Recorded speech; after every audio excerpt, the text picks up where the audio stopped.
അപ്പോൾ രവീഷ്ണ എന്ന് പറയുന്ന തിയേറ്ററിൽ, അതായത് സ്ക്രീനിൽ കളിക്കുന്നത് മന്ദാകിനി എന്ന് പറയുന്ന സിനിമയാണ് കേട്ടോ. 22-ാം ദിവസത്തിലേക്കാണ് സിനിമയുടെ പോസ്റ്റർ ഒട്ടിച്ചിരിക്കുന്നത്. 6 PM ഒരു ഷോ വെച്ചിട്ടുണ്ട്.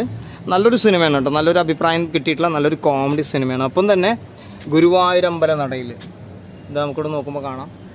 ഗുരുവായൂരമ്പല നടയിൽ രവീഷ്ണയിൽ 12 PM നൂൺ ഷോ വെച്ചിട്ടുണ്ട്. ഗുരുവായൂരമ്പല നടയിൽ 25 ഡേയ്സ് കടന്നു സിനിമ. പിന്നെ നമുക്ക് ഗോളെന്ന് പറയുന്ന ഈ ഒരു സിനിമയാണ് ഇപ്പോൾ ഇന്നിവിടെ റിലീസിന് എത്തിയിരിക്കുന്നത്. 3 മണിക്കും 9 മണിക്കും രവീഷ്ണയിലുണ്ട് 2 ഷോകൾ. അപ്പോൾ ഈ സിനിമ കഴിഞ്ഞിട്ട് നമുക്ക് അതിൻ്റെ റെസ്പോൺസ് എടുക്കണം. അതിനാണ് ഇപ്പോൾ നമ്മളിവിടെ വന്നിരിക്കുന്നത്. ഇനി നമ്മുടെ മെഗാസ്റ്റാർ മമ്മൂട്ടിയുടെ ഏറ്റവും പുതിയ സിനിമ ടർബോ 25-ാം ദിവസത്തിലേക്ക് രാമദാസിൽ 3 മണിക്കും 6 മണിക്കും നിങ്ങൾക്ക് ഇവിടെ നോക്കുമ്പോൾ കാണാം ഷോർട്ട് ടൈം. ഓക്കെ, അപ്പോൾ ഈ ഒരു സിനിമ ഇപ്പോഴും 2 ഷോകൾ